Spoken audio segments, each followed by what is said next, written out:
Have you ever been told that your dream was too big for your body? Imagine a boy sitting inside a small clinic in Rosario, Argentina. His feet do not fully touch the floor. He is quiet. He is shy.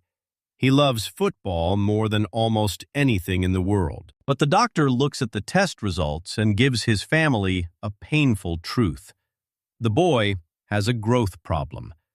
Without expensive treatment, he may never become tall enough or strong enough to play professional football. For many children, that sentence would feel like the end of a dream. For this boy, it became the beginning of a fight. His name was Lionel Andres Messi.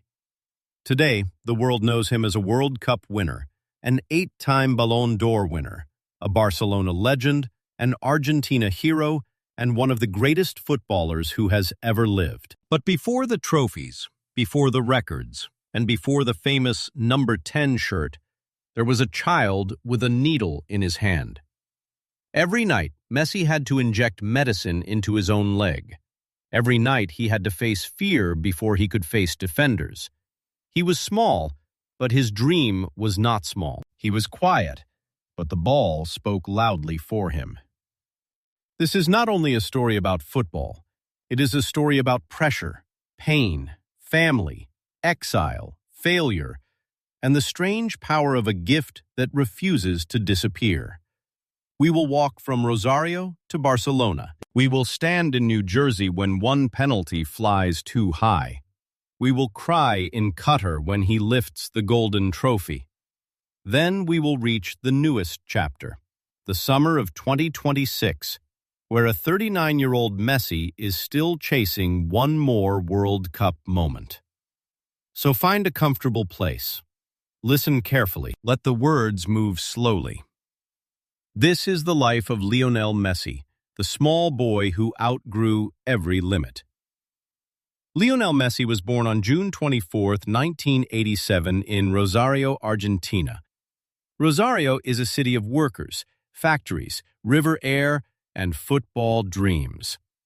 In Argentina, football is not only a sport, it is a language. It is heard in the streets, in the homes, in the schools, and in the hearts of children. Messi's family was not rich, but it was full of love. His father, Jorge, worked in a steel factory. His mother, Celia, worked hard too. Lionel was one of 4 children, and the house was busy, noisy, and alive. But when little Lionel saw a ball, the world became simple. He did not need many words. He only needed a little space and a ball at his feet. People often said the ball seemed connected to him, as if an invisible string tied it to his left foot. At 5 years old, Messi joined Grandoli, a small local club coached by his father. The pitches were not perfect, the grass was rough, the air was dusty. But for Lionel, it was paradise.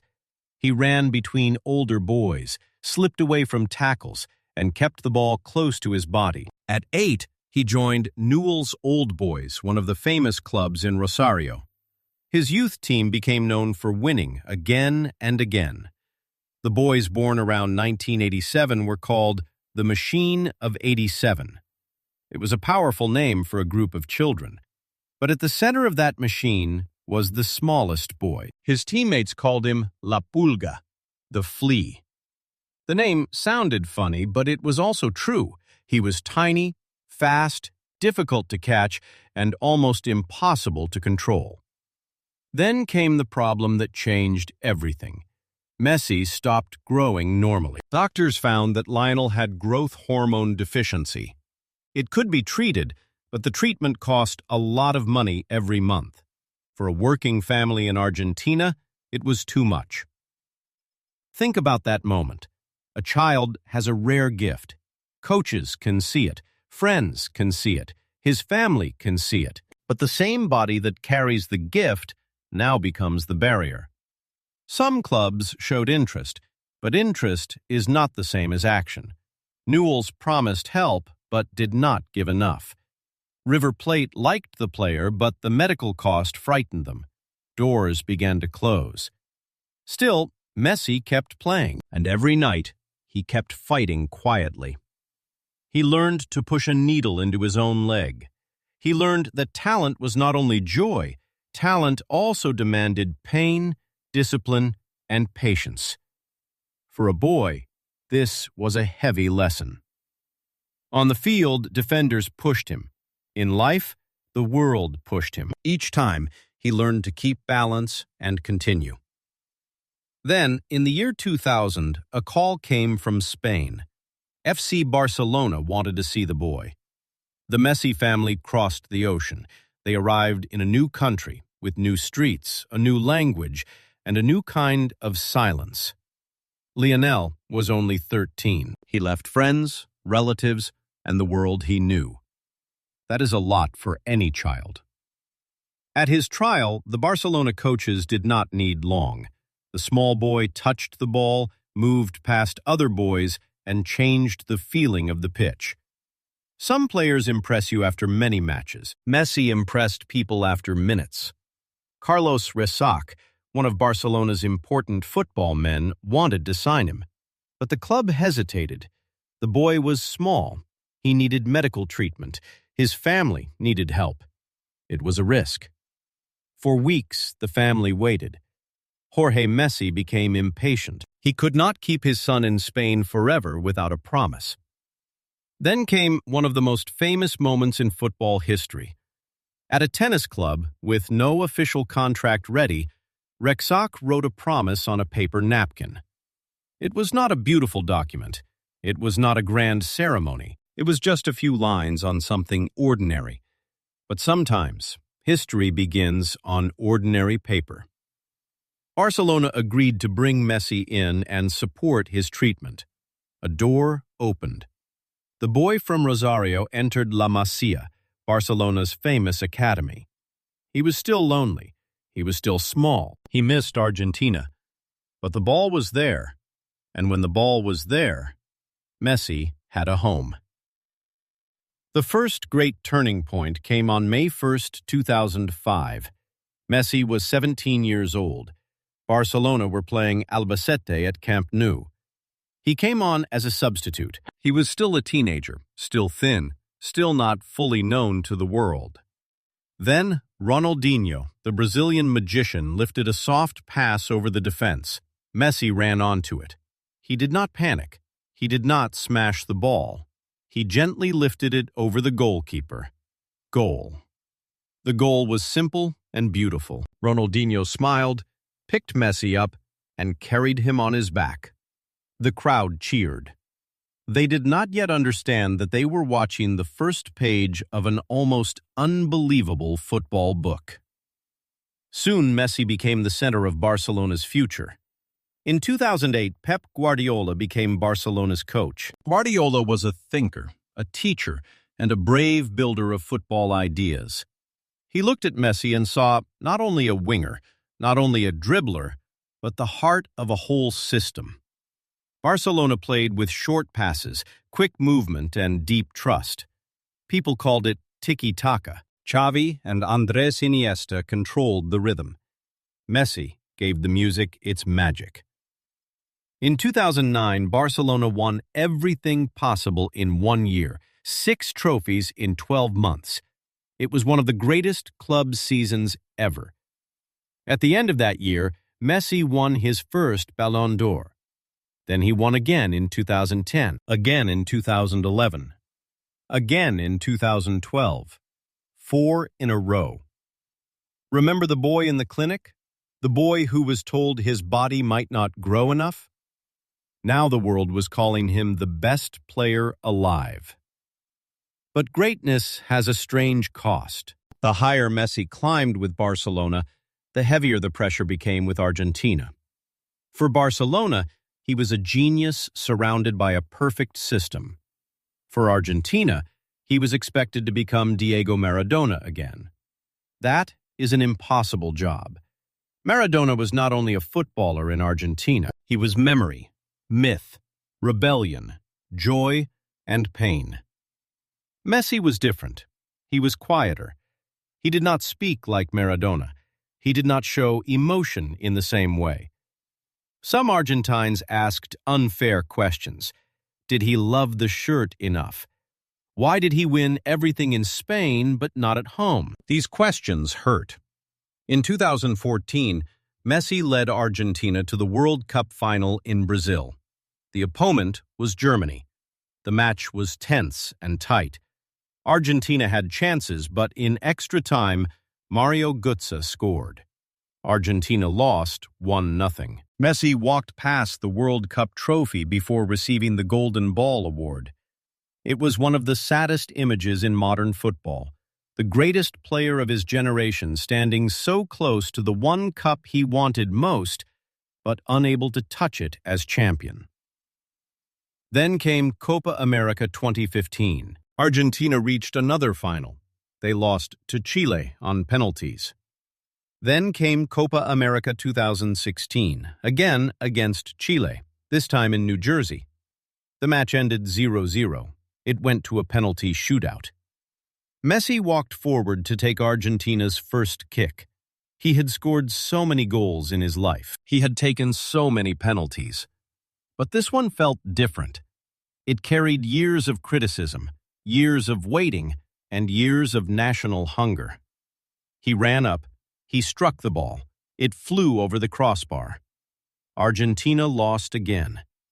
Messi sat on the grass and cried. This was not the quiet walk of a man who did not care. This was the pain of a man who cared too much. After the match, he said the national team was over for him. He had tried everything. 4 finals, no trophy.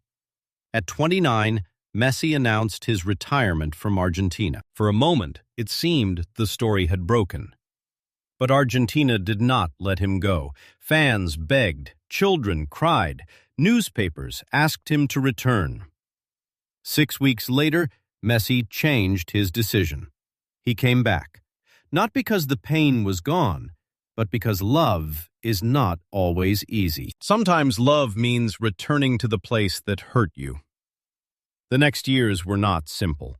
Argentina still struggled. Critics did not disappear. Messi grew older. But something in the team began to change. Younger players arrived. They saw him as their captain, their example, and their older brother. The team became less heavy, less afraid of history. In 2021, Argentina reached the Copa America final in Brazil, against Brazil, at the Maracanã.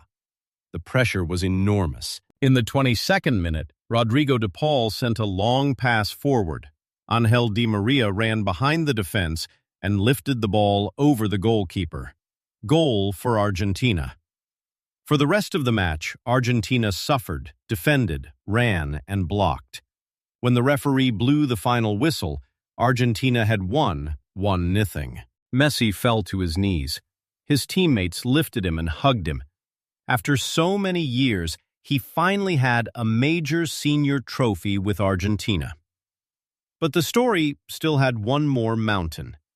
The 2022 World Cup in Qatar was probably Messi's last clear chance to win the biggest prize. He was 35 years old. His legs were not as young as before, but his mind was still sharp. His touch was still soft. His left foot still carried danger. Argentina's first match was a shock. They lost 2-1 to Saudi Arabia. Around the world, people asked if the dream had ended before it began. But Argentina responded. They beat Mexico, with Messi scoring a low shot that felt like oxygen. They beat Poland and Australia. They survived the Netherlands on penalties. They beat Croatia in the semifinal, with Messi twisting past Josko Gvardiol before setting up Julian Alvarez. Then came December 18, 2022. Argentina versus France. Messi versus time. Messi versus history.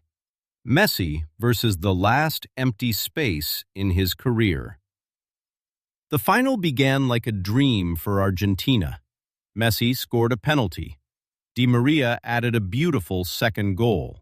With 10 minutes left, Argentina led 2-0. Then, Kylian Mbappe changed everything. In less than 2 minutes, he scored twice. The match was 2-2. Extra time began. Messi scored again. Then Mbappe scored another penalty. 3-3. The final went to penalties. 6 years earlier, Messi had watched a penalty fly over the bar in New Jersey. Now, in the biggest match of his life, he walked to the spot again. This time, he scored. Argentina won the shootout. Messi dropped to his knees, looked to the sky, and cried. These were not the tears of failure. They were the tears of a rival. After 36 years, Argentina were world champions again. Messi lifted the World Cup trophy and kissed it. The boy, who once needed medicine just to grow, had carried a nation to the top of the world. For many people, that night completed the story. But life does not always stop at the perfect ending. Messi had already suffered another heartbreak in 2021. Barcelona, the club that had become his home, could not keep him because of financial problems and league rules. He sat in a press conference and cried before he could speak. After 21 years, he had to leave the club that had saved his dream. He went to Paris Saint-Germain. He scored, assisted, and won trophies, but Paris never felt like home. Then, in 2023, he moved to Inter Miami in the United States. Some people thought it was retirement in sunshine. They were wrong. Messi changed the feeling around football in America. Stadiums filled. Children wore pink shirts. He kept creating, kept scoring, and kept turning ordinary nights into memories. In March 2026, he reached another historic number, 900 career goals.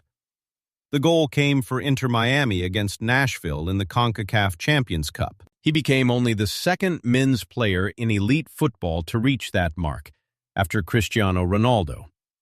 900 goals. Not 9, not 90, 900 times the ball crossed the line because Lionel Messi found a way. And then came the summer of 2026. At 39 years old, Messi entered another World Cup, held across the United States, Canada, and Mexico. Argentina arrived as defending champions. This time, Messi was not chasing the trophy to complete his career. He had already completed it. He was chasing something quieter. One more dance, one more shirt, one more chance to help his country. As of July 7, 2026, the newest chapter is still being written. Argentina won Group J with 3 victories, beating Algeria, Austria, and Jordan. Then came a dangerous round of 32 match against Cape Verde. Argentina survived 3-2 after extra time. It was not easy. It was not comfortable. It reminded everyone that even champions can shake. Now Argentina face Egypt in the round of 16 at Atlanta Stadium. Messi is in the spotlight again, this time across from Mohamed Salah, another captain carrying the hopes of a nation. Egypt reached this stage after a dramatic penalty shootout against Australia. The winner will move toward a quarterfinal against Switzerland or Colombia. This is the beauty of Messi's final chapters. He no longer needs to prove he is great. Yet every match still feels important because time is running out. Every touch may become a memory. What is Lionel Messi's legacy? Is it the goals? More than 900 of them. Is it the trophies? Champions League titles, Copa America, World Cup, Ballon d'Or awards. Is it the dribbles, assists, free kicks, and impossible balance? Yes, it is all of those things. But maybe his legacy is also something quieter. Messi showed that greatness does not have to shout. It can walk with its head down. It can speak softly. It can be shy in interviews and still fearless with the ball. He showed that a person does not need to look like a hero to become one. He also showed that talent is not enough by itself. Talent needs family, sacrifice, treatment, travel, loneliness, discipline, and pressure. The world saw the beautiful goals. It did not always see the child with the needle, the teenager missing home, or the captain crying after another lost final.